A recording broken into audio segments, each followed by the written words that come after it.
screaming and telling him why he wasn't coming on film 11.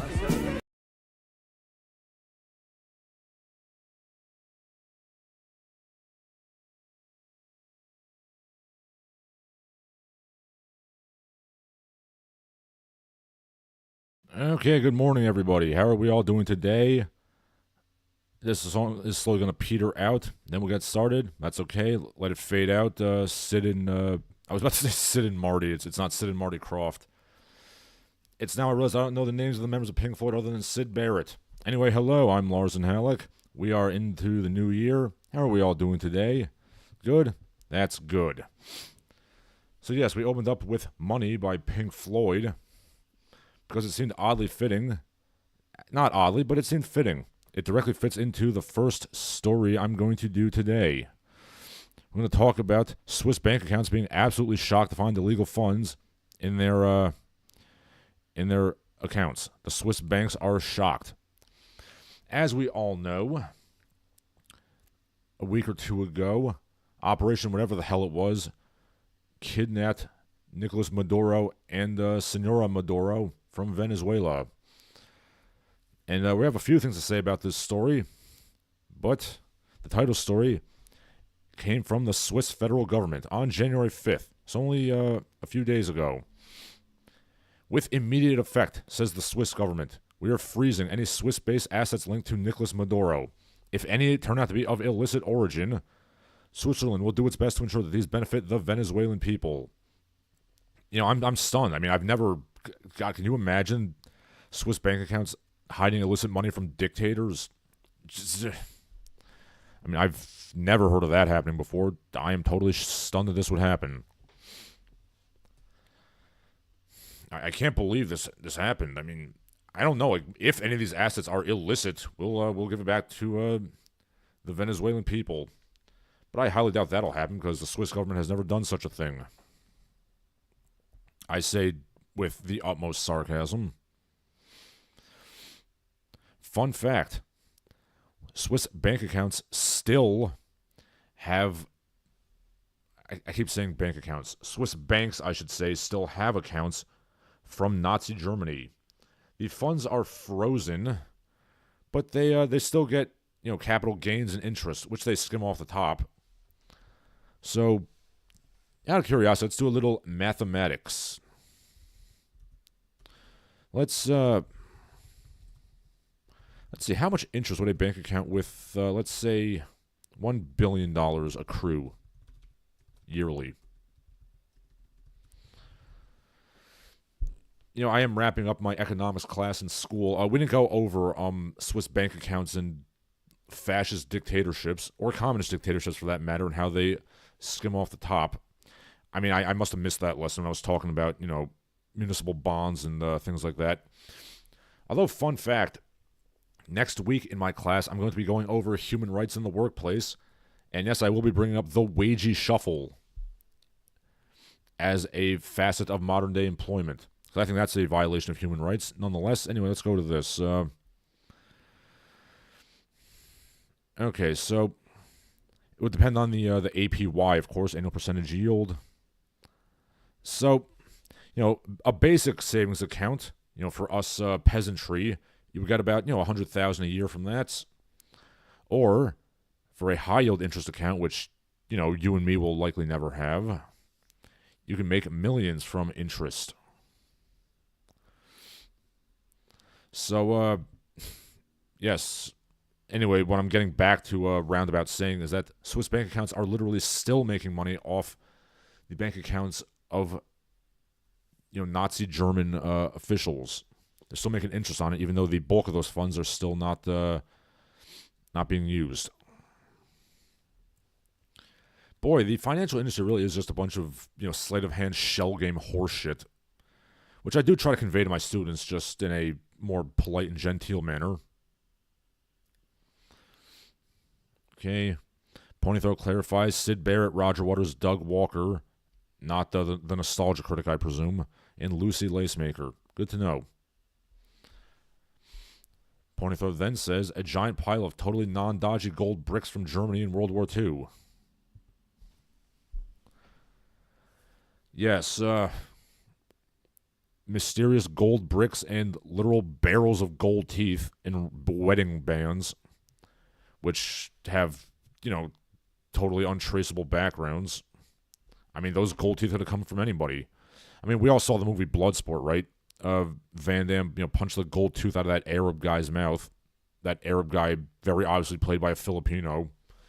And then the janitor piss boy at the Kumite stole the gold tooth. So that could have just happened. I mean, we all know the Kumite had hundreds of trillions of entrants, according to Frank Dukes' math. So, there were millions of gold teeth being punched out at the Kumites. So, the Swiss just got all those, I guess. Also, yes, I'm very proud of myself for connecting the movie Bloodsport to Swiss bank accounts to Nicolas Maduro. Ponythroat says after this stream he's going to work 84 hours a week in sub-zero conditions. I have almost been there and done that. I mean, I've certainly worked like 80 hours a week, but not in sub-zero conditions. I've worked in boiling hot conditions for that long time. So, I kind of know the feeling.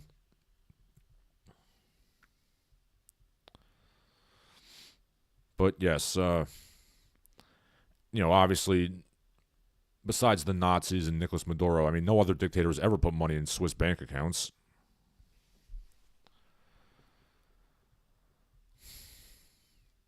As we all know, the Swiss are just, magical fairy people who make watches and chocolates and dance about with lederhosen. I mean, that's the image they present, and why should we have any reason to doubt that?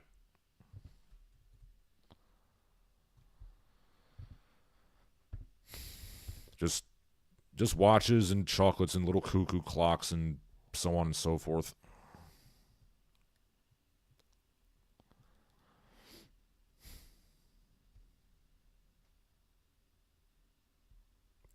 But yeah, speaking of the Maduro thing, protests are going on about that. There's actually a lot of protests going on. We'll get to the ICE thing in a little while.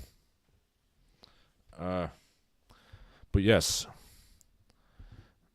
Venezuelan people have a difference of opinion with regards to El Presidente being overthrown. Many people are protesting. In Seattle, there's literally a man in a dress and a straw hat. I mean, maybe he's trans. But he's leading a Free Maduro march in Seattle. You know who's not at this march? Actual Venezuelan people. I guarantee you there's not a single Venezuelan, a Venezolano, as you would say, at one of these marches. It's just pencil-necked white geeks, protesting loudly to free their beloved communist dictator that they love so damn much. I want to make something clear. I truly wish that America was never an imperialist. I mean, I don't have a time machine to go back to 1898 and convince McKinley to, not go to the Philippines, but that's a whole different story. I'm working on that time machine, but you'll know when I perfect it. But as I said last week, if we must be imperialist, I much prefer doing these surgical special forces operations rather than long-term occupations. So, once again, I don't care for Donald Trump, but given the choice between his way of imperialism and the W. Bush way of imperialism, the kind of long-term occupations that Lindsey Graham furiously beats off to every night, I prefer the Don Roe doctrine, as he would put it. But yes, who's very happy about it? Actual Venezuelan people. And of course, with jovial Venezuelans, what you get? You get really dorky, right-wingers demanding that we trade, AWFLs, affluent white female liberals, for Venezuelan ladies. I mean, it would be nice, but, that's not going to happen. We can't just trade people.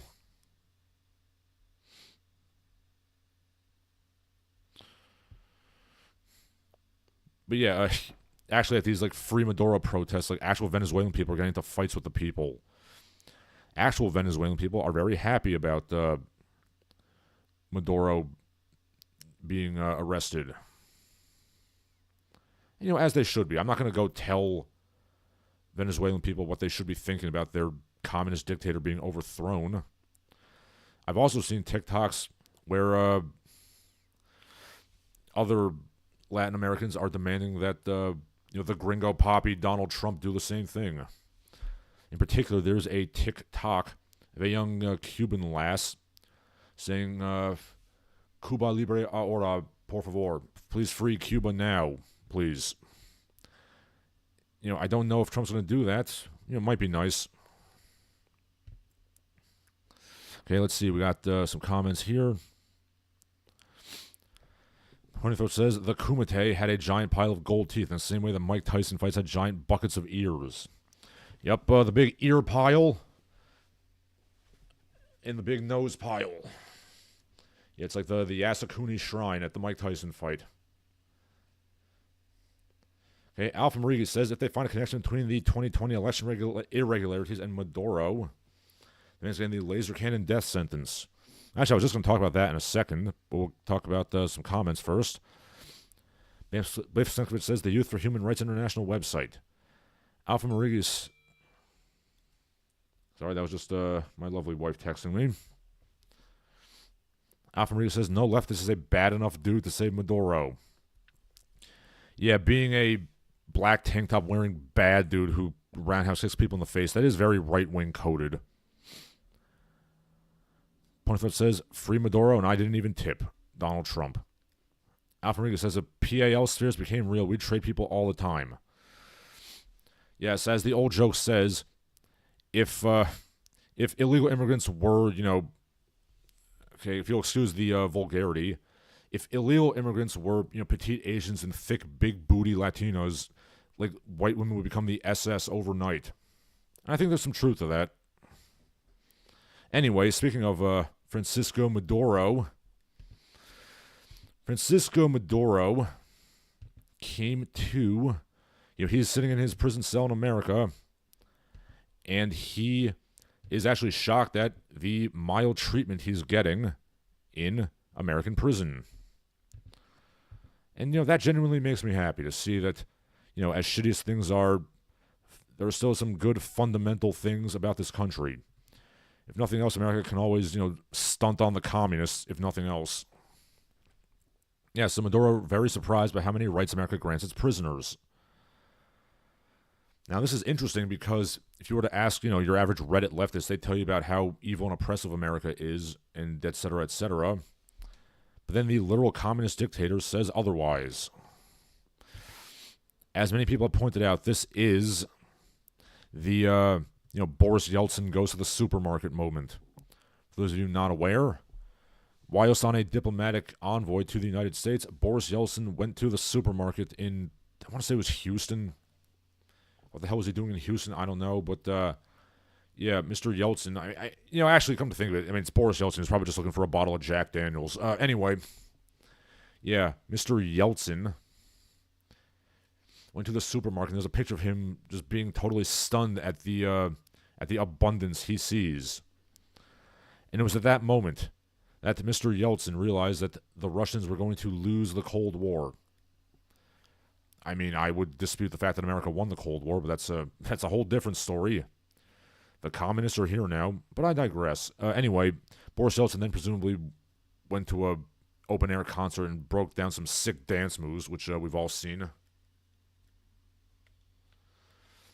Yeah, Boris Yeltsin could really cut a rug. This delightful alcoholic who once had the world's largest nuclear arsenal.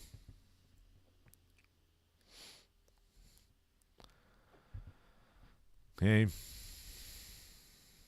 That's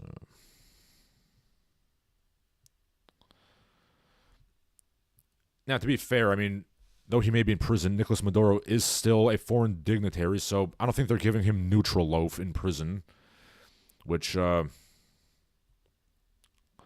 those who are not aware, neutral loaf is basically where prisons will take all the leftover scraps of food, blend it, and bake it into a meatloaf.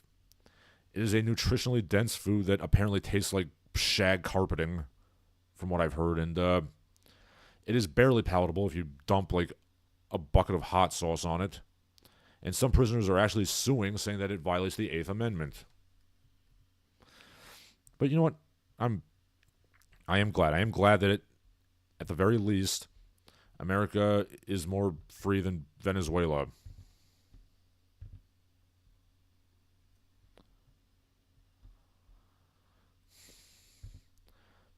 But yeah, I do find it very amusing that actual Venezuelan people are like beating up these weak, liberal protesters who are, demanding that Maduro come back.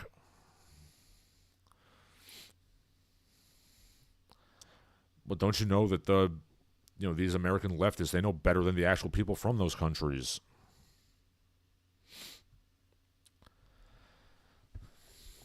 Speaking of dictators being overthrown potentially, Iran is also having some shit going down. Yeah, Iran has basically shut down the internet to the entire country because protests are really popping off on Iran. People are like, waving the flag, not the Islamic Republic flag. They're waving the old, Pahlavi, imperial flag. They are demanding that the, Pahlavi come back, demanding that the Shah come back. I mean, I don't know how exactly that's going to work. And I don't know if that's really going to be like the best thing to do. But yeah, they're burning mosques. They are, attacking government buildings.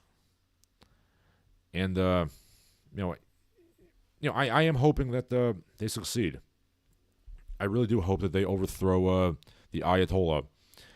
Yeah, like young ladies are ripping off their hijabs and like lighting cigarettes with pictures of the Ayatollah. Khomeini, not Khomeini.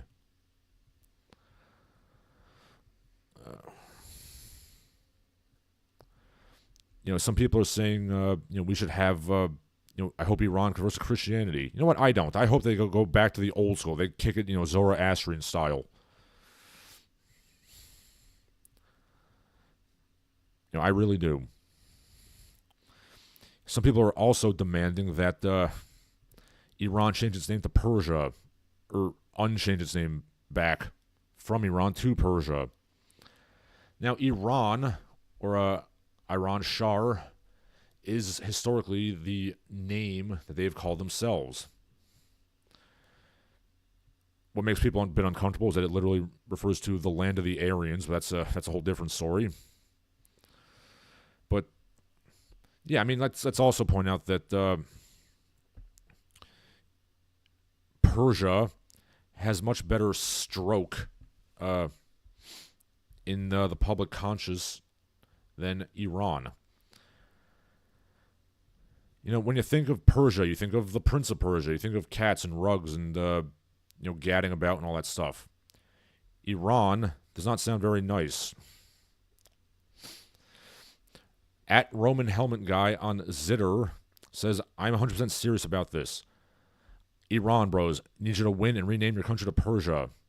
Westerners will like you 10,000 times more. This is my passion project. I will shitpost Iran into changing their official English exoname back to Persia. This will unironically go a long way towards world peace. Join me in this noble endeavor.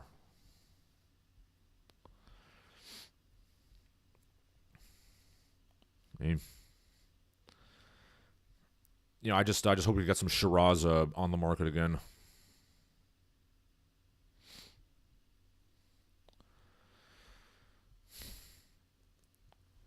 And fun fact, I went on YouTube while my lunch break at school, and one thing led to another, and I was watching old YouTube clips of the Prince of Persia trilogy, like the GameCube, PS2 Prince of Persia trilogy. There were literally comments of people, talking about this going on right now, talking about like freeing Iran, renaming it Persia. One comment said, "This franchise makes me proud as an Iranian." for many reasons, not just that gratuitous 8-second long ass shot of Shakti walking up the stairs in Warrior Within. But yes, I like Prince of Persia myself. Not that 2008 one, that one kind of sucked, but yeah, I like the old Jordan Mishner Prince of Persia's, and I like the Sands of Time trilogy.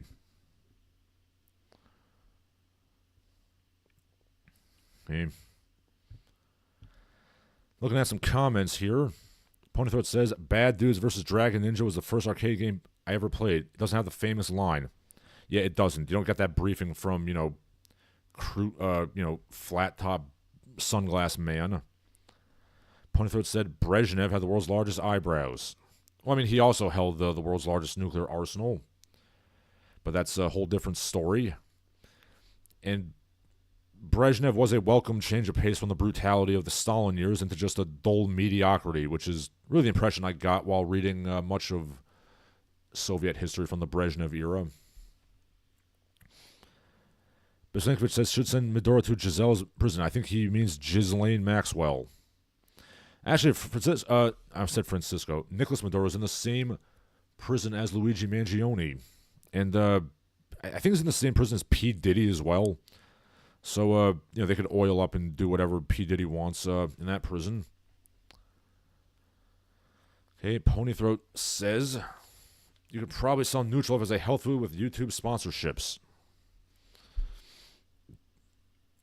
Ponythroat says, I'm going to steal his turban and reveal the Ayatollah's ginger mohawk. Yes, Leslie Nielsen ripped off his turban in the beginning of Naked Gun 1.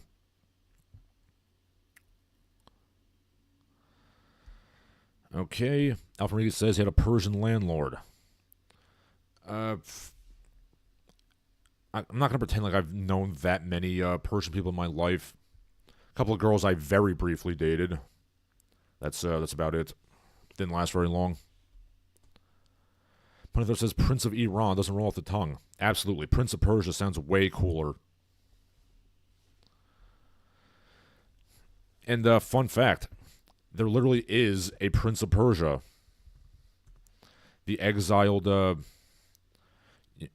Pahlavi Jr.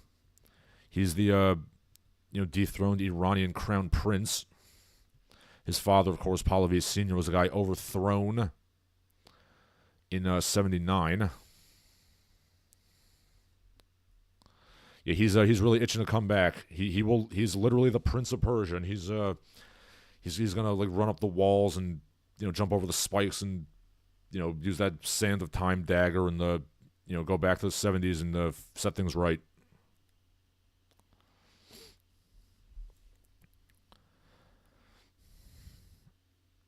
Ponythroat says the only Prince of Persia I ever played was the 3D one in 1998. Oh God, I'm sorry, sir. That game was a pile of shit.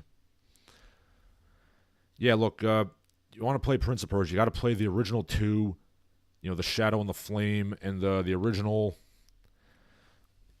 the original, the port on the Super Nintendo of the original is really good. The Prince of Persia 2 port on the Super Nintendo is a little wonky. You got the PC version of that. Then the Sands of Time trilogy is good. Sands of Time, Warrior Within, Two Thrones. The 2008 one was not great. And then there was that new one, which there was like a black guy basically as the prince, and I'm sure the Iranian people just love to see that because, they really love black people in the Middle East. Wink, wink. Yes, Alpha Riga, there were GameCube ports. It was on all the systems. It was on Xbox, GameCube, PlayStation 2. It was Ubisoft. It wasn't Sony published. It was third party. Dave Slankovich says, I saw a video of Stephen Miller in his youth. He would not get off the stage. He would not fly like an eagle, as a matter of fact. Alpha Riga says, SNL would have made a banger sketch about that prison 30 years ago. Yeah, they would have if they had any balls. And yes, Ponythroat, speaking of giant eyebrows, Reza Pahlavi Jr. is pretty eyebrowed. Yes. Yes, so, Reza Pahlavi, not a bad-looking kid when he was young. He came to America at the age of 18. He was in exile. And he basically hasn't had a job his entire life. Just kind of, I'm sure they took a shitload of money out of Iran. And now people are demanding he comes back. Win. Okay. Yes, and then,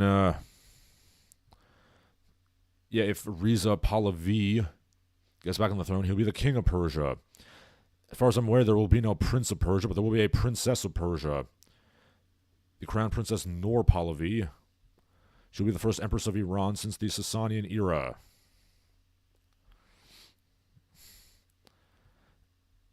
Now, this is, of course, let's be quite honest here, this is not to say that the Pahlavis are particularly great human beings, but I mean, I think they're definitely better than the Ayatollahs.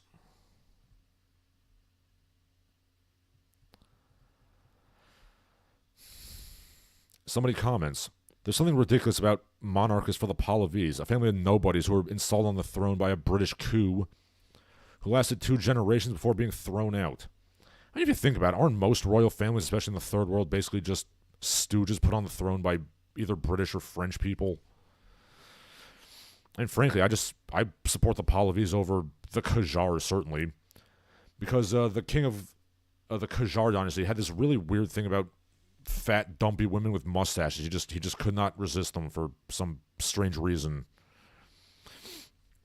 And yes, people in Iran are also demanding that Trump, bring back the Pahlavis. I really don't like the idea of America having to be the world's janitor, in addition to being the world's pay piggy. But, I guess something good is happening. So yeah, tepidly, I am in support of the Pahlavis returning. They're better than the Ayatollahs. And for the love of God, Ponythroat, play one of the good Prince of Persias. Not the 1998 one, not the 2008 one. Play the good ones.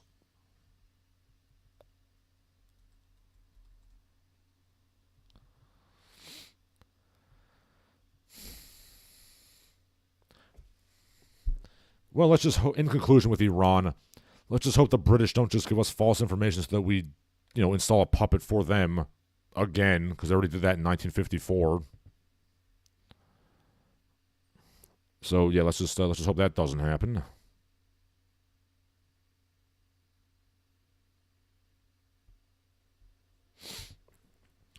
So yeah, there's some good stuff happening, and there's some bad stuff happening. Okay,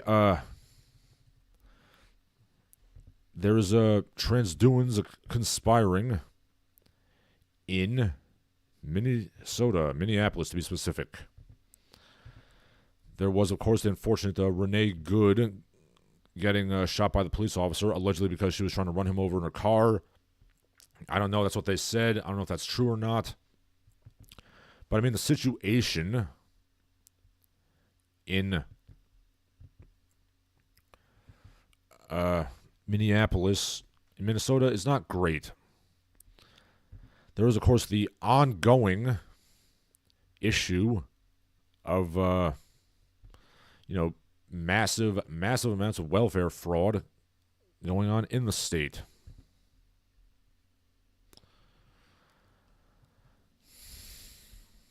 Of course, there's the Somalian leering centers, not learning centers, leering, Learing centers, where they literally have daycares with no children, and they're basically just handed millions and millions of dollars by the government in blatant fraud.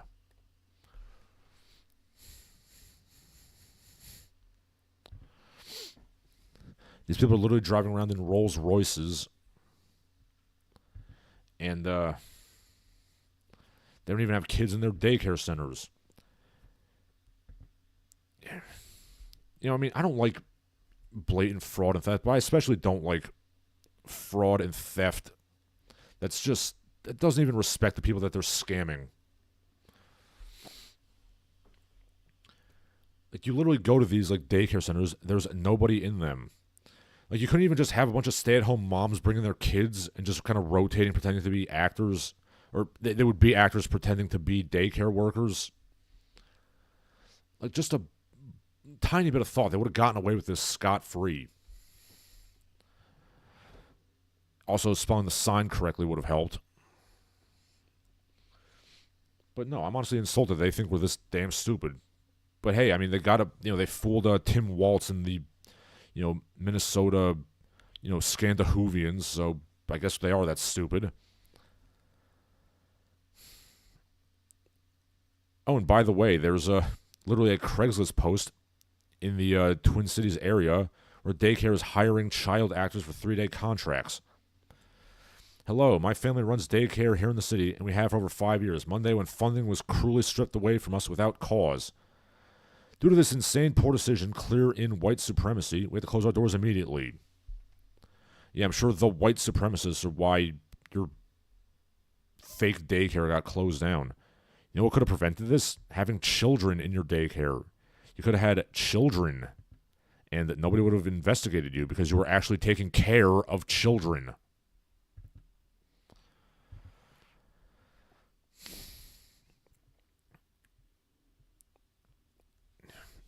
Can I just say that, like, I mean, you all know I criticize America a lot on this stream, but there's something I don't know how to verbalize this. There's something I find just so distasteful about these, fresh off the boat, illegal immigrants who blatantly come here to steal and scam and, use America as a pay piggy. And they just come here and they're immediately taught all these, like, shitly buzzwords about white supremacy and stuff. Wearing, your decency and goodness as a society as a skin suit as they, take money out of your pocket. Yes, I'm also referring to, Claudia Scheinbaum whining about, Maduro. Oh, well, George Washington said you shouldn't get involved in foreign entanglements. I mean, I don't know what it is. Like, maybe this is just me being irrational, but there's something I find so incredibly disgusting about people invoking, America's heroes and America's history as a roundabout way of saying, how dare you take money out of our pockets. Hey, gee, Senora Scheinbaum, maybe I should go to Mexico, look at the blatant, income inequality, and should I, cram Pancho Villa and Emiliano Zapata down your throat because they wanted to redistribute land and money? Fuck you, bitch. Anyway, Ponythroat says, speaking of the British, Keir Starmer said the British had no involvement in Venezuela, but they were apparently involved in seizing that oil tanker. Yes, what an oddly specific thing to say. It wouldn't be the first time that the British basically used America as an attack dog to, attack some, third world tin pot dictatorship for their own benefit. Of course, people also forget that, before America was, doing the Monroe Doctrine, the Banana Republics in the 1900s, the British were basically doing that in the 1800s, all throughout Latin America. Also France and Austria as well, especially in Mexico. That's a different story.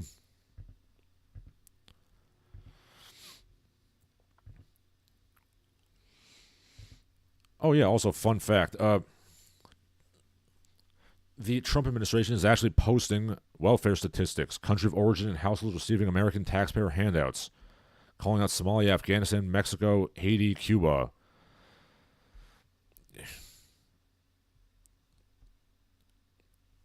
People, I don't like Trump. I don't like seeing, people getting shot by ICE, people being dragged out door to door. But there is a problem, and Trump is, addressing it. He's being way too overzealous about it.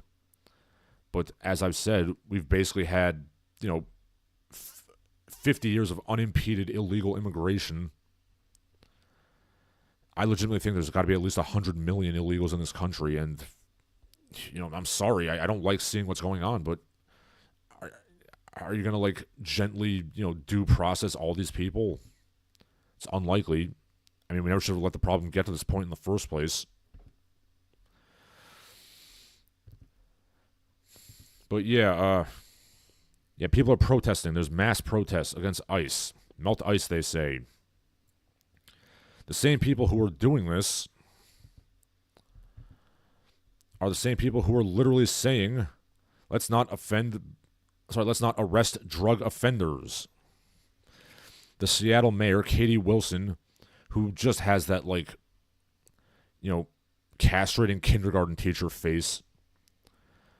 She says, we are ordering police to not arrest blatant drug users.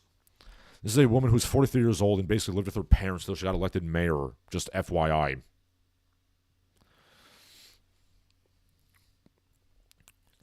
So yeah, that's that's what I say personally. I support cracking down on the illegal immigrant fraud and scamming, but I don't like the methods they're going about doing it. There are much more intelligent ways to do it, but of course no one has ever accused Donald Trump of being an intelligent man. Okay. Let's see what else we got going on. Vice President J.D. Vance there was somebody arrested for trying to break into his house. William F. DeFore,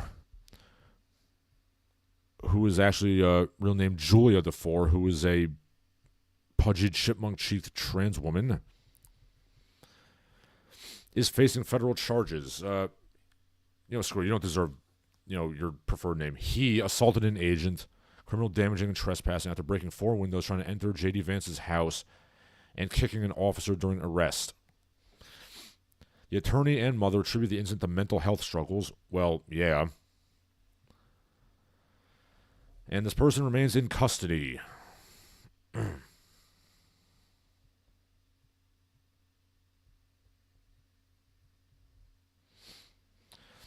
Yes, this person does have dead SSRI eyes. Now, I certainly don't think the vice president should be assaulted with a hammer, or even attempted to. So, good for them. See what else we got going on.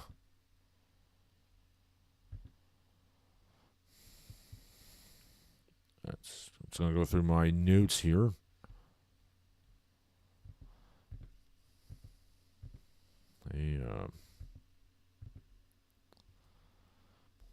Just kind of opening up all the tabs I got. Just give me a second here, if you will.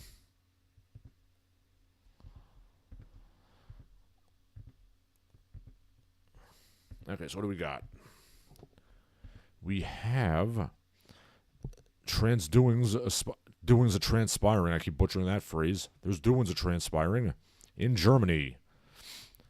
A left-wing terrorist organization blew up a power grid in an area of Berlin.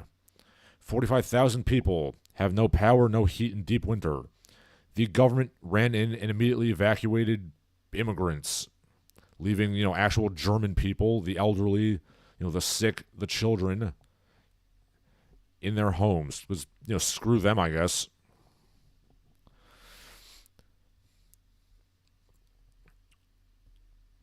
Yeah, literally, a left-wing terror attack left several swaths of Berlin without power and heat.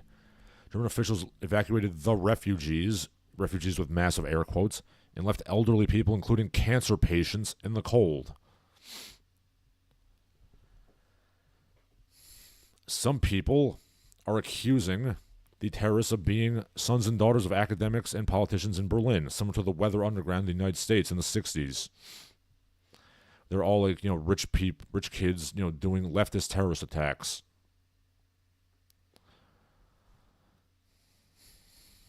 Bang up job, Germany. I've said this before and I'll say it again. Germany never does things halfway. When they go right wing, they go really right wing. When they go left wing, they go really left wing. They're in the left swing of the pendulum now. Perhaps they'll go far to the right. Dare I say, I'm almost hoping so. This time, let's try to be extreme right-wing without being virulently anti-Semitic, okay?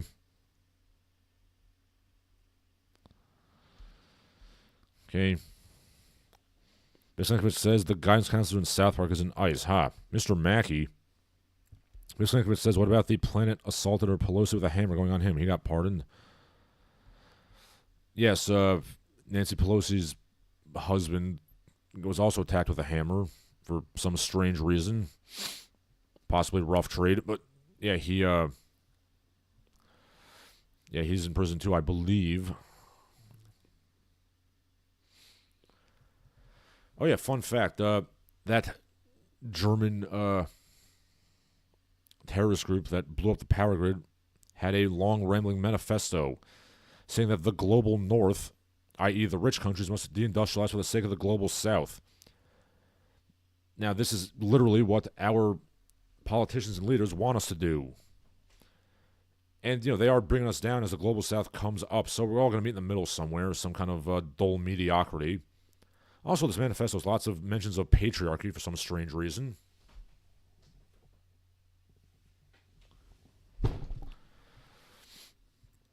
And, yeah, this is not good.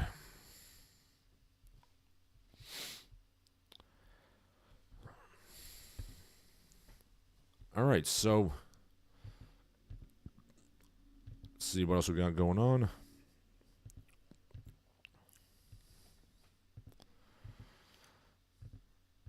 All right, let's check out some comments whilst I kind of collate myself here.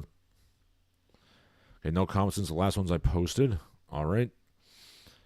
Going back to New York City, which is just wonderful. Mayor Mamdani. South Africa is the model for New York. See, we're in my country, but also in my adoptive country-in-law. South Africanization is an explicit policy position. South Africa is the model for New York. I don't know exactly what Mr. Mamdani Sahib, means by this. I guess he wants, like, townships and stuff just being erupted out of, like, tin and cardboard. I guess that's what he wants.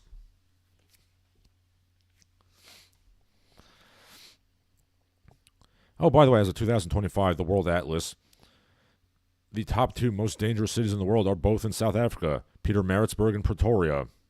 Then Johannesburg is number 5. Port Elizabeth is number 8.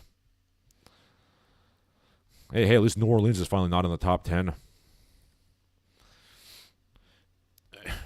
I mean, look, I've been to South Africa. I like the people. Obviously, my in-laws are there. But beyond that, nice people, beautiful country.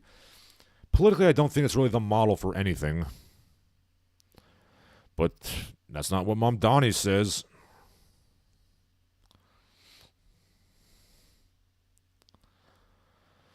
I mean, I guess, maybe Mamdani is a little bit like me in that deep down he wants New York to return to its halcyon days of the 70s. The days of Taxi Driver and the Warriors and the Cedar Street Sluts and the New York Dolls and, Lou Reed and stuff. Escape from New York.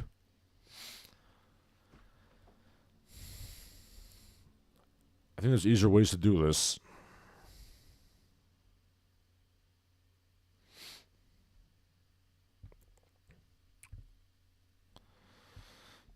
Fun fact, in South Africa, you can very commonly go to a essentially the equivalent of a dollar store and buy big LED lights because the street lights often don't work. Punithot says, the model for New York is continuously degrading standards of living and safety in perpetuity. Well, yeah, apparently. I mean, personally, I actually come to think of it, that is basically what he wants. Alpha Riga says, perhaps he means blatant discrimination against white people. Yeah, probably.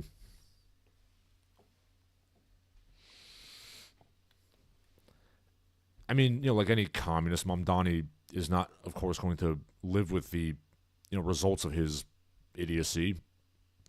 They never do, of course. I told my wife about that, and she was just like, dear God, I hate everything about this.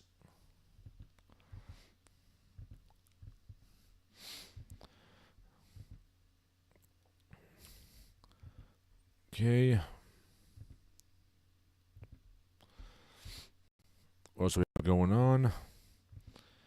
There is, I guess we'll finish it off with one more positive thing about, the state of America. Kind of positive. President Trump is pushing through a bill, or at least he's, trying to get one through Congress if we actually do that legislative process, the I'm just a bill schoolhouse rock thing. He says he's taking steps. He still has to be verified by Congress. Anyway, Trump is trying to ban large institutional investors from buying single-family homes. And, I gotta say, I do like this. I am actually beginning to toy with the idea of buying a house. Basically, once I get my tenure at school and I have, a steady guaranteed stream of income, then I'm really going to look into doing this. And, of course, now, you got BlackRock and Vanguard and all these big companies buying up houses, trying to make America into a nation of feudal peasants. Donald Trump says for a long time, buying and owning a home was considered the pinnacle of the American dream as a reward for hard work and doing the right thing. It is out of reach for young people, many people, especially young people. It's for that reason I'm taking steps to ban large institutional investors from buying single-family homes, and I hope Congress will ratify this. People live in a home. Corporations do not live in a home. If he does actually do this, I will actually approve of this.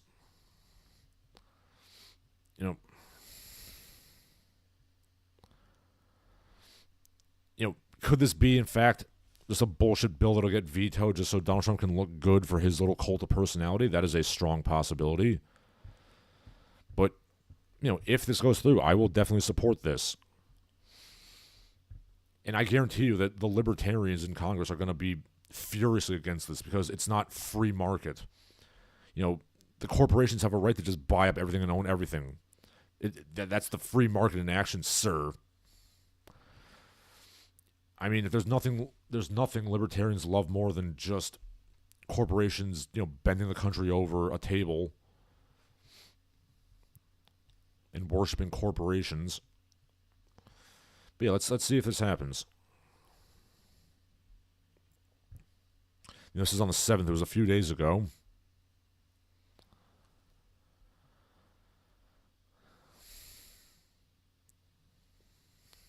Hey.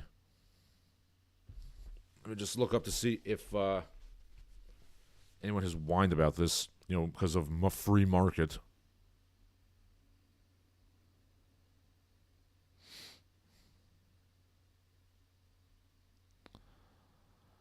Okay.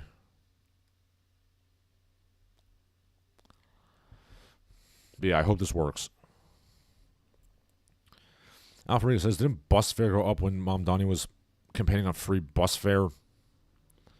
We need to ban foreign companies and oligarchs from buying our farms, too. Yeah, that's definitely something. I agree with that, definitely. Funny Thought says, would banning BlackRock from buying homes be too anti-Semitic? Need more billions of dollars for Israel and BlackRock. I wouldn't be surprised if somebody uses that as an argument. I mean, I don't think Donald Trump is anti-Semitic. The man whose son-in-law is literally an Orthodox Jew. I don't think Donald Trump is anti-Semitic at all. Okay. Now let's talk about the schools, something that just makes me so happy. Okay. UC San Diego, 1 out of 12 freshmen don't know middle school level math. The remedial math course that they have to kind of brush people up is too advanced. It's bad enough that colleges have remedial math courses, but even those are too advanced. So now they have remedial math courses. Fun fact, 25% of the students in that remedial course had 4.0 GPAs from their high schools. Yes, really.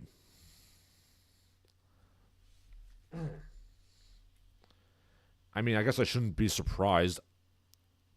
I get criticized by my administration if my assignments are too hard. I also get criticized if, the kids, get too much discipline. So, yeah, here we are. We're in college, and the kids need remediation for, 8th grade level math in college.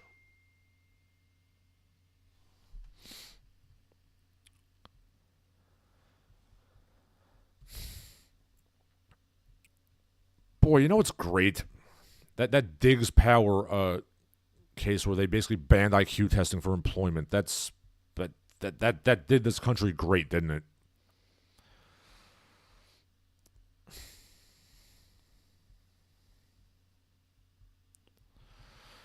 Between 2020 and 2025, the number of students whose math skills fall below high school level increased 30-fold, 30 times.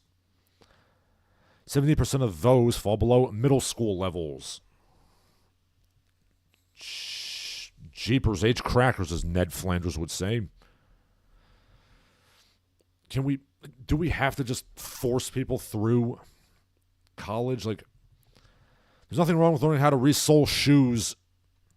There's nothing wrong with shoe repair or, mixing concrete. Obviously, those remedial jobs should be paid, fair wages, definitely.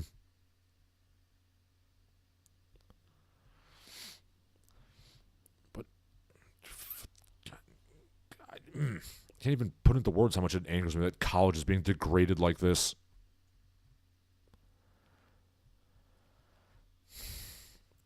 Every so often you'll see something go viral on Twitter. It's like middle school final exams from America in like 1912. And they're like literally more advanced than like college entry exams today. Literal middle school exams that were given in like one-room log cabin schoolhouses in like, buttfuck Kansas in 1912 are harder than anything that a college student could do nowadays.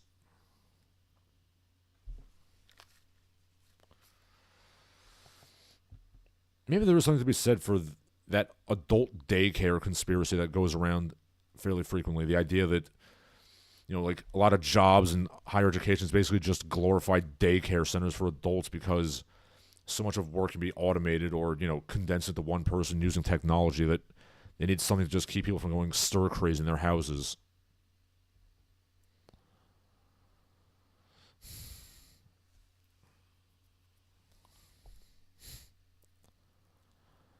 Boy, this angers me.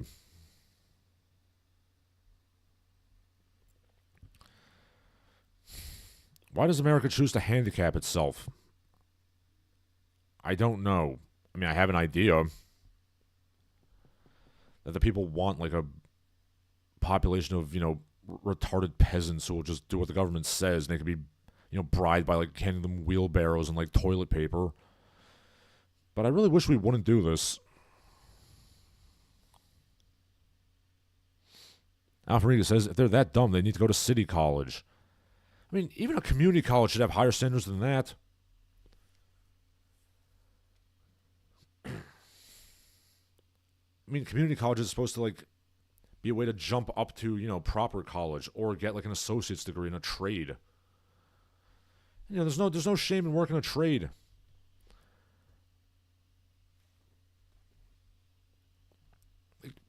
I would much rather that these cretins who are going to college and not knowing how to do middle school level math, society would be much better served if they learned how to like fix toilets or, repair shoes or lay bricks. Society needs that. You know what society doesn't need? A bunch of, jumped up college educated morons who can't do math and, given like bullshit do nothing government jobs. And before anybody judges me, yes, I'm a school teacher, so technically I have a government job, but I actually do something useful, at least on paper anyway. To be more specific, I try to make it useful, and my hard work is basically ignored. But, whatever, I get paid. Alpha Rodriguez says, why can't I go to their high schools? Did their parents do their homework for them? That may literally be the first time anybody has ever said, why couldn't I go to that high school? And they weren't referring to a school where some, horny the elf 20-year-old teacher was banging her students. I mean, I certainly don't approve of that either. Ian Kempster says they should have IQ testing for parents. Stupid people shouldn't breed. Oh, I agree. I mean, we don't need more, feral brap idiots running the streets, because that's what happens when idiots breed. I've always said there should be totally voluntary and paid sterilization. I mean, would this cost so much? It would save so much money in the long term. Just pay idiots, give them $10,000 cash to get their tubes tied. Would it be that hard to sell it to them? Just sell them a life without responsibility. A life of just endless, sex without consequence. Throw in give them like a voucher for like a Dodge Charger or something, or Dodge Hellcats, which is what all the Mongoloids bought with their COVID stimmies. Give them some rims, whatever. Alpha Riga says upper division STEM is still hard. I mean, yeah, like I was taking like paleontology classes. Even I had to do like, calculus and stuff like that.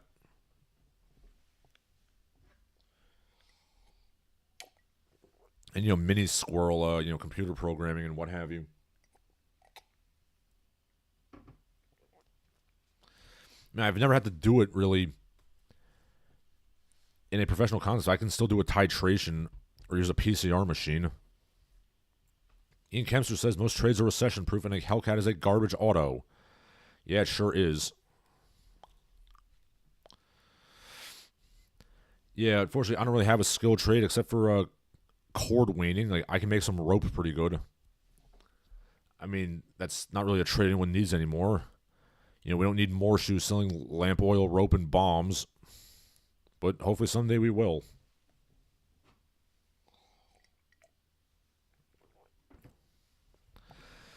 But yes, Dodge Hellcats are garbage cars. I mean, so are shitty collectible sneakers, but a lot of people buy that nonsense. In fact, the American Tribune on Substack had a pretty interesting article about how much of the American economy is essentially a Dane-Geld economy. Essentially paying, stupid brappies to, basically not riot and cause destruction.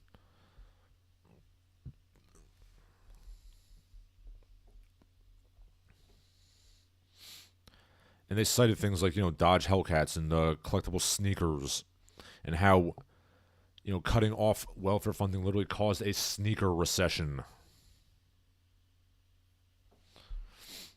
Ian Kempster, referring to being a cord weigher, says it's something.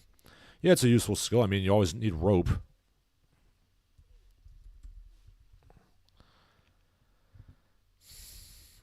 I also occasionally make, musical instruments. But I mean, I'm going to be honest with you, the only one I can really do consistently is panpipes. I tried to make a proper side-blown flute once. The problem was I couldn't get an airtight seal on the end.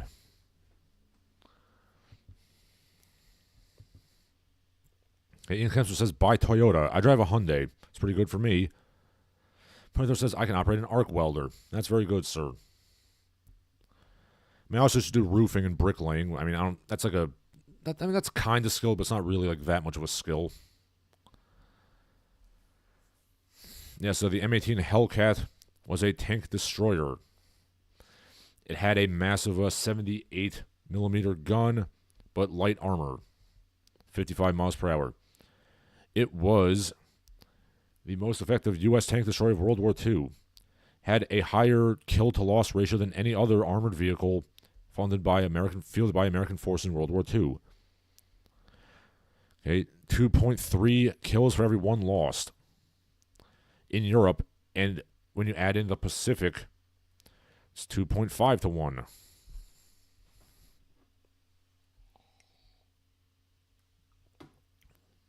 Okay. Historian Steven Zaloga characterized the design as poor, stated that its good combat record is attributed to its high training and dedication of its crews, not to ill-conceived design. Yeah, imagine there was a day when America, trained people to do a job properly. Oh, also, fun fact, M18 Hellcats were still being used in Yugoslavia in the 90s.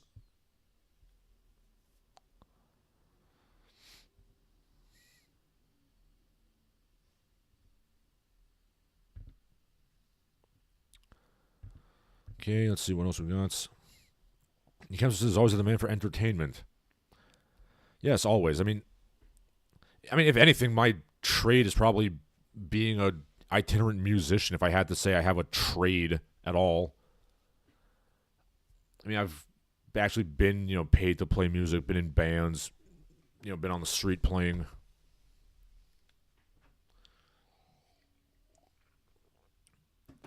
So yeah, that's I'll put it this way. If I were living alone, I could make money just from teaching. I can make enough money to sustain myself just from music lessons and, occasionally playing gigs. But of course, I have a family now, and that's not enough. Hey, Ponythroat goes on about the flaws of the M18 Hellcat. But yes, like I said, it had a good ratio of kills, but from what I'm seeing, it's probably more from the crews being very well trained. Anyway, in conclusion, the schools continue to suck.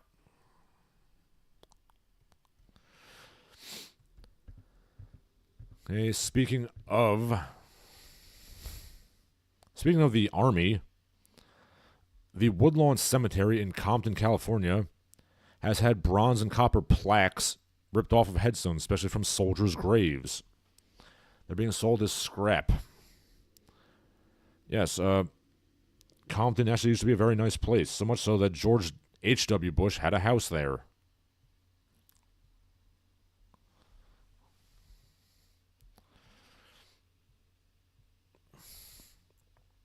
If your economy revolves around copper scrap, you've made a mistake. This happens in other countries as well.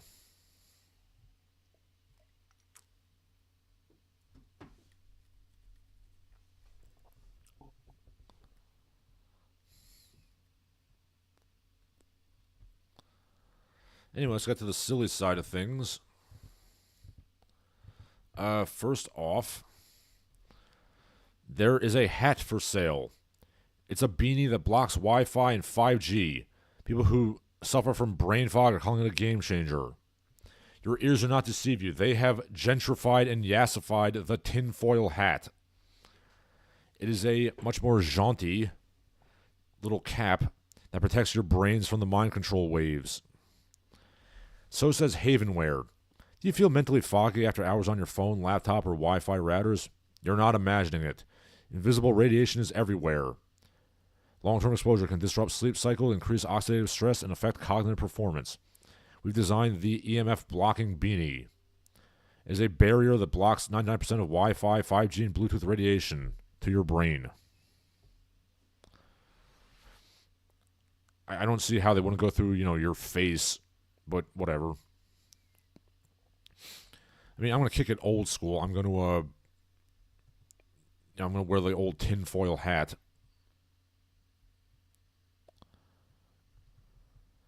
And that's personally what I would do. But I'm glad somebody's caring about protecting our brains from the CIA brainwaves. Okay. Punchbowl says there's a group of people in Ireland or the UK who make any public fixture made of copper unviable. Would those perhaps be the travelers, sir? I say as if I don't already know the answer.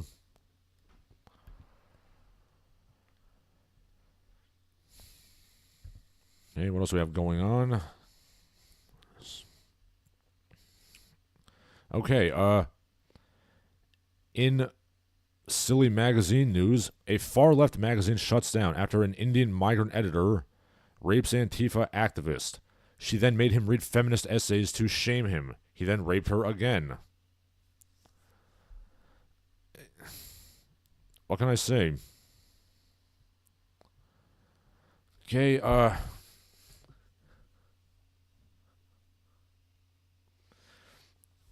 So, is it Them magazine? This is, the woman who suffered here was apparently a Layla Raven. I'm sure that's her real name. A queer mama and organizer working to build safety without prisons or police. I don't know what country this is in. I'm going to assume it's the United States. Because this prison and police abolition thing is a distinctly American form of stupidity. And then again, I would also ask what other country would have women get sexually assaulted and then hand the guy feminist literature to read. As if that's gonna affect anything. Okay.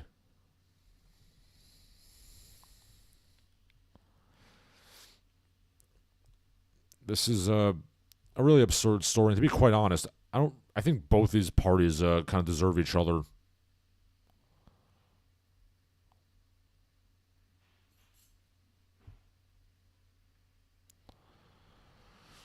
Yeah, I'm trying to find the names of the people involved. I can't find the gentleman's name in question.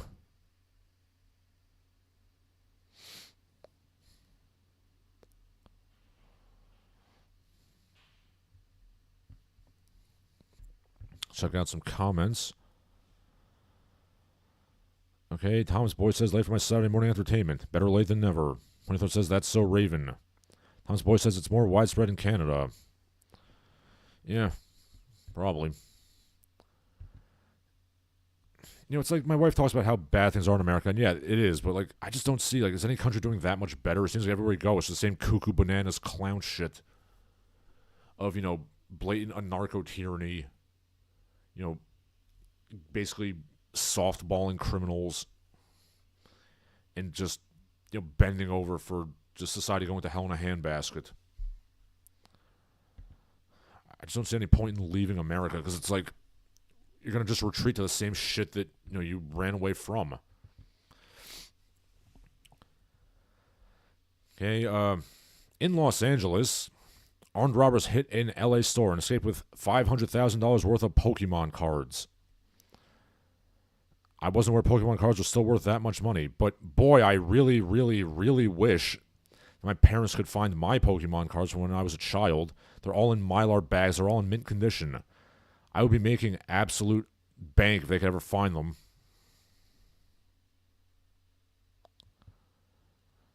I got the holographic ones and everything.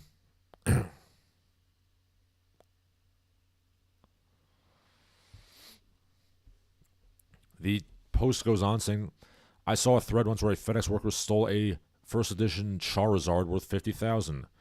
The guy found it for sale on eBay a month later because it had the same PSA number. He called the police. They literally didn't do anything because they just didn't care about Pokemon cards.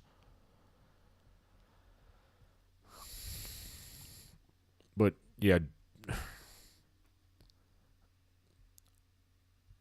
I don't...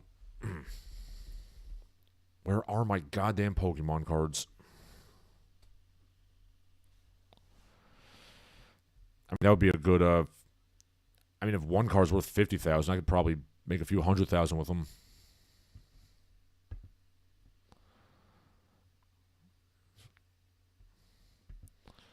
Okay, going to sports news.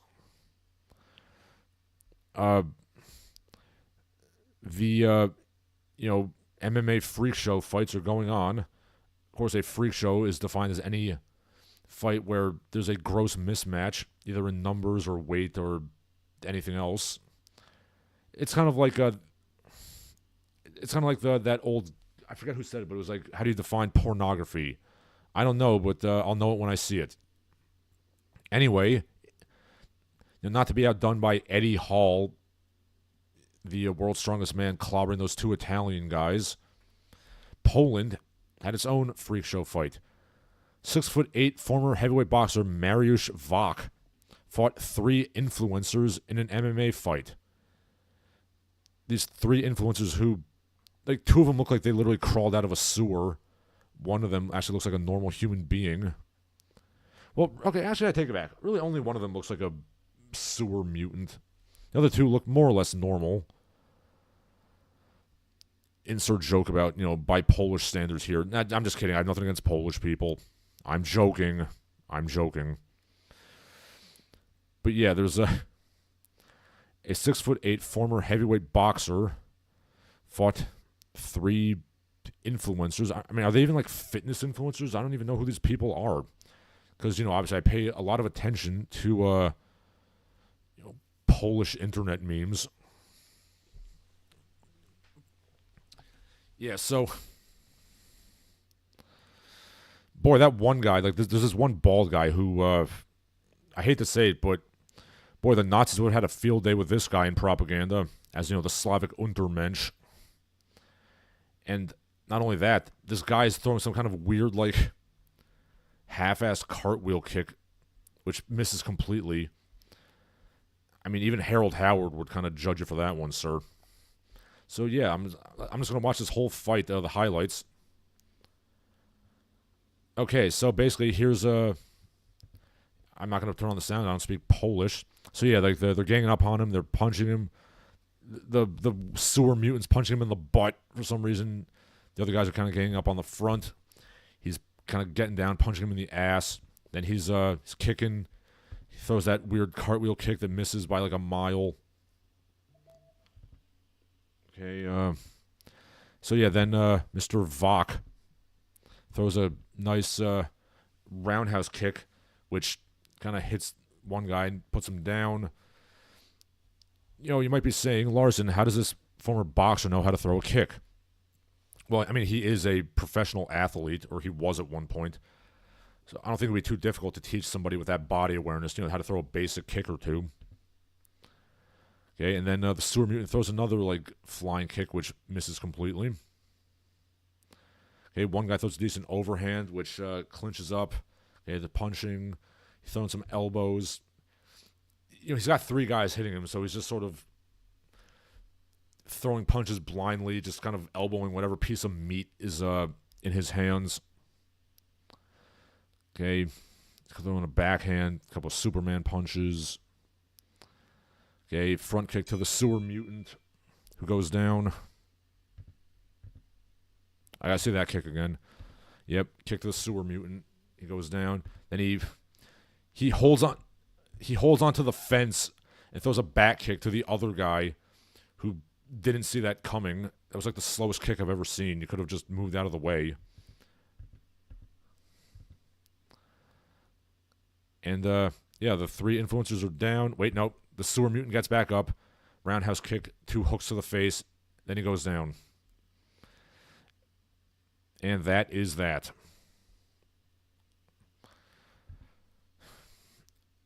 This is a slap in the face to mixed martial arts as a proper sport. This is embodying John McCain's criticism of it as human cockfighting, but I'm not going to lie. I find this very entertaining.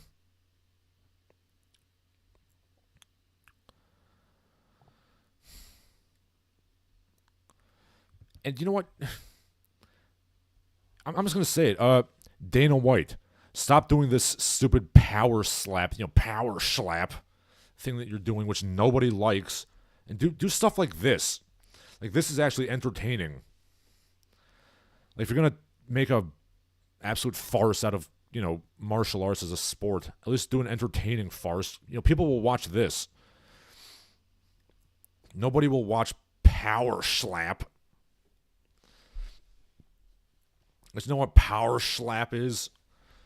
It's 2 retards taking turns slapping each other until one guy goes down. Pfft, boring. You know what's entertaining? Watching a 50-year-old ex-boxer fight 3 internet geeks. That's at least entertaining. It's also entertaining to watch 2017 World's Strongest Man Eddie Hall, powerbomb tiny Italian men. Yeah, so just shut down power slap Dana and do like, FFC, like Freak Fighting Championship, which is just shit like this. Get like, since Mike Tyson is willing to do stupid Jake Paul fights, have Mike Tyson fight like, 15 midgets at once or something. I'd watch that. Okay, let's see. Thomas Boyce says, I can't wait until this Pokemon thing wears out because there'll be a bunch of fools with boxes of Pokemon cards that can't sell or use. All the effort they will put in will be for naught. Are you a time traveler from 1999, sir? Yeah, you're going to wait a long time for Pokemon to wear itself out. A long time. Yeah, if you'll remember, there was a lot of like weird boomer shit like screaming about how terrible Pokemon was in the 90s, and I don't know why.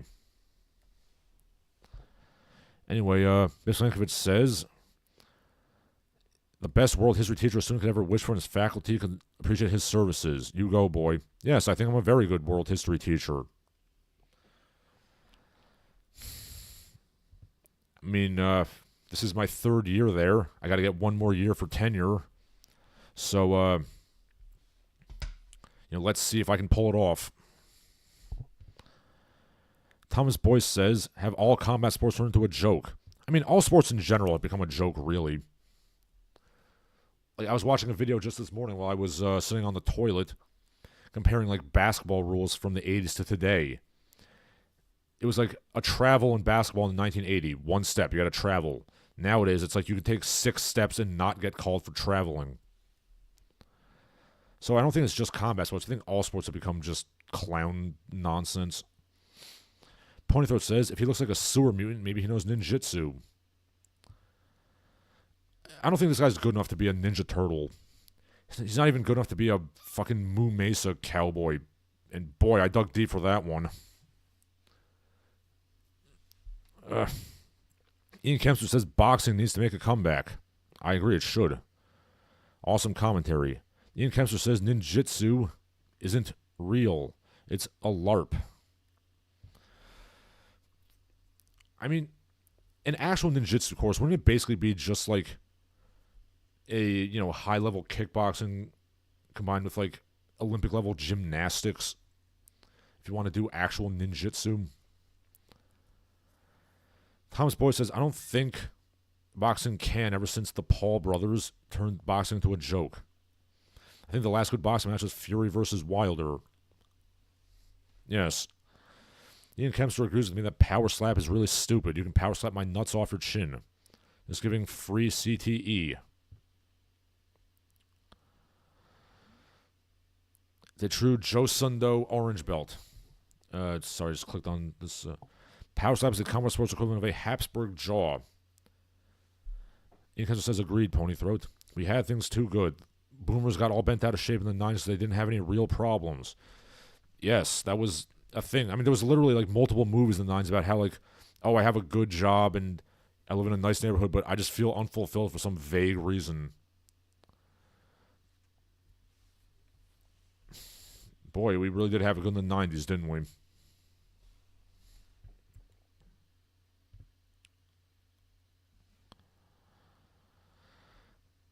Okay, so, yes, combat sports need to be an absolute joke. Since I know Trump is having his, like, UFC event on the White House lawn, I'm going to assume that there won't be any, like, freak show horseshit going on. I mean, there should be. All I'm saying is, UFC needs a super heavyweight division like Pride used to have. Yes, I want to see, like, 400-pound men, like, bodying each other.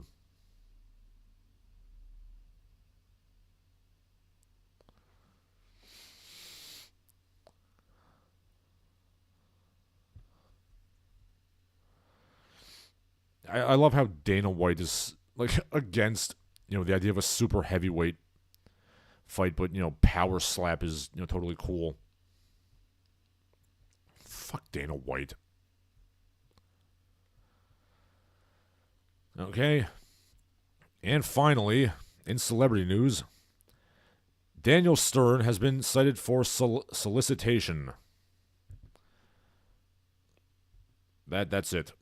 Yep, Marv is trying to get some, and it did not go well. Dare I say, he got bushwhacked.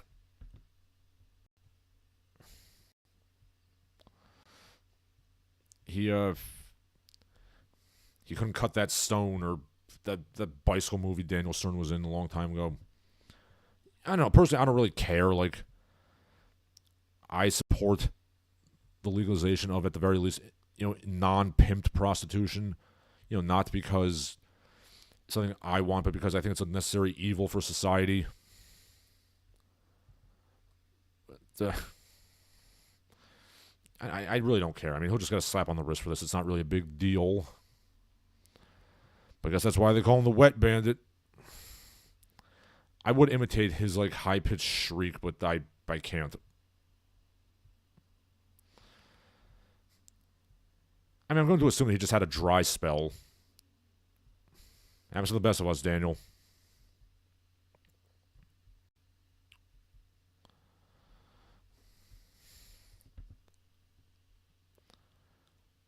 So, yeah, that does it for my prepared remarks. I got some comments. We didn't have out-of-control inflation in the 90s. I mean, the 90s were great for us in Western Europe and Canada. Not so great for Yugoslavia or Rwanda, but, there was a lot of good stuff here. Ian Kempster says, what is Trump, a Roman emperor? I mean, he wants to be. Thomas Boyce says, Dana White's been off his rocker since 2008-ish. Yeah. I can't really even say that giving it back to the old owners would have been better, because Art Davie did that X-Arm, like extreme arm wrestling crap, which is like arm wrestling, but you're allowed to punch people in the face. That was also incredibly stupid. And Kempster says, it's hard out here for a pimp. It sure is. I mean, personally, I don't really care for pimps. I think that, internet websites and things have made it so ladies can whore themselves without pimps, and I think that's better for everybody. They keep their money, they're safer, and it's all good.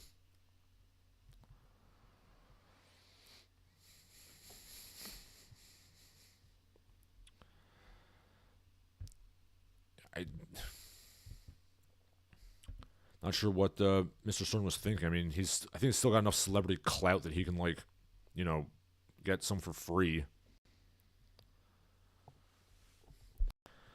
I mean, at this point, I'm just happy that a Hollywood celebrity is trying to have sex with a consenting adult instead of a child or some weird oiled up, like, twink boy.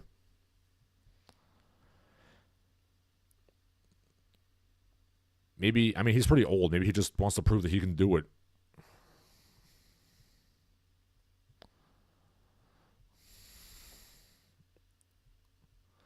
Also, Marv was Daniel Stern. I totally blew that one.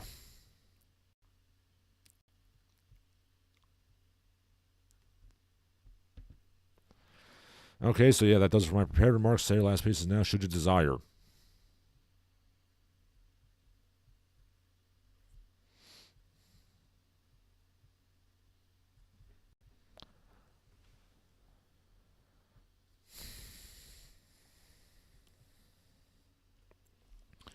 Daniel Stern, you've been sentenced to having Macaulay Culkin throw bricks at your head several times.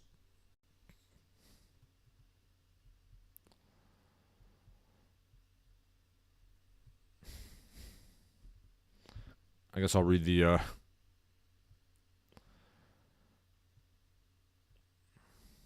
story here. God help me, I have to read TMZ. Okay, he's in Camarillo, California. He's trying to bust with the aid of some hired help. Okay, okay, sighted at a hotel. Okay, he wasn't booked. He was just basically fined. Okay, so yeah, I think that's fair. I mean, is he married? I mean, that's the only thing I would... If he's married, it's not cool. But if he's single, who gives a shit?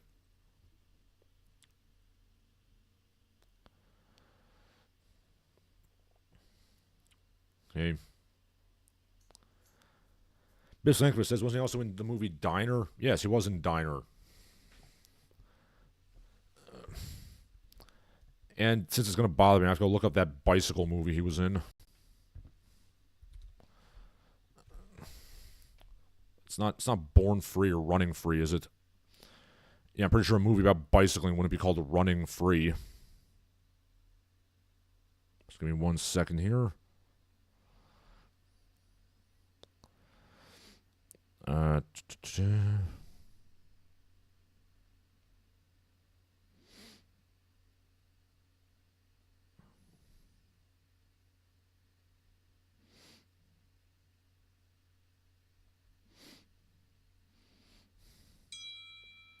Okay. So 1 second here.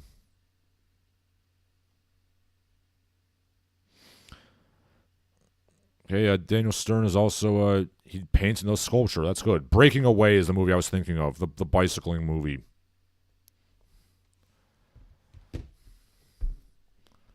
Okay. Okay, Alpha Marigi says, boomer cartoonists were shocked the kids would rather watch Pokemon than the Good Feathers. Hey, I like the Good Feathers. I don't care what anyone says.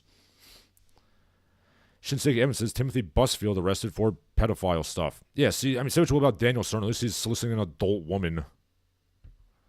I can't really say he's doing anything wrong there. But seriously, damn it, Marv. Yeah, Tim Busfield.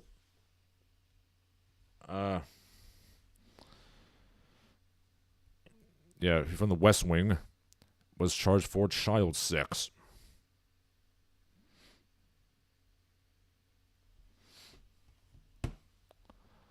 Let's see, check out some comments here. Ian kind of says there's different types of pimps. I mean, some are less abusive than others. But in general, I think women should work independently if they must do this. It's like the least evil, in my opinion. The lesser evil, if you must engage in prostitution at all. Ponythroat says, what about Yama pit fighting with its infamous announcer? Oh, yes, the Yama. We can't forget about the Yama. I remember, Yama pit fighting basically had what was essentially, the senior citizen division with, old, drug-addled Mark Kerr fighting, speaking of pedophiles, Pat Smith. But who was the announcer? I'm going to look that up. Okay, Bob Meyerowitz, I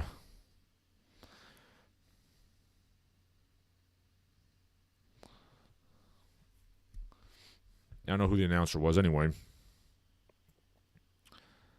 Okay, Biff Sienkiewicz says, okay, in Diner, the girl had to pass a test to get married to the guy. Yes, that did happen. Okay. Biff Sienkiewicz agrees with me. Yes, it was Breaking Away was the bicycle movie I was referring to. Thomas Boyce says, I remember when the Bodog Poker Company tried MMA for like a week. Oh, yeah, I remember seeing commercials for that Bodog fights. That went absolutely nowhere. Yes, there's quite a few, like, little Bush League MMA leagues that went nowhere. Because in theory, I get why. In theory, it seems like such a cheap thing to run. All you need is just two guys, clobbering each other.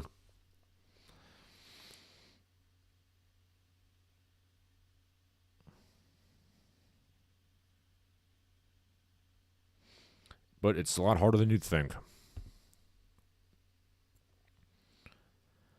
Alfred says, for some reason I thought it wasn't adult. That's a nice surprise. Yes, it's a bit embarrassing that Daniel Stern got booked for solicitation, but, it was with an adult woman, so he just got, he got a slap on the wrist. And I think that's fine.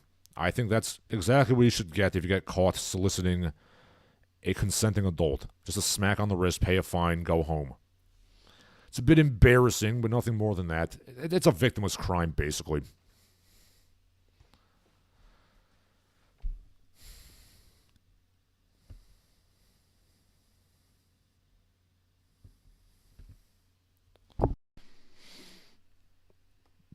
Okay. So, as I said again,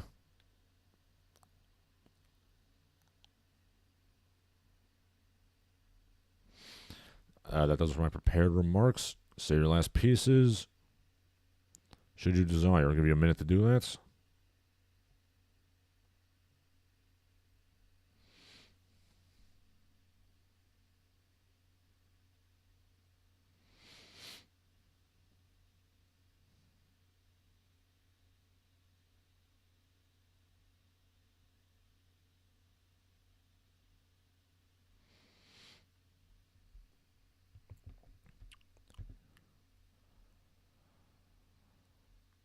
Alpha Marigi says, I trust the older Asian ladies who own sketchy massage parlors more than OnlyFans treat people right.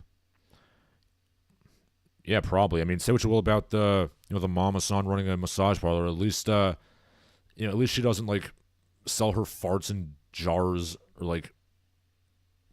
or like those OnlyFans girls who literally guys will pay $30,000 and they'll just get a hug. And for God's sakes, if you're gonna pay that much money, at least give them something.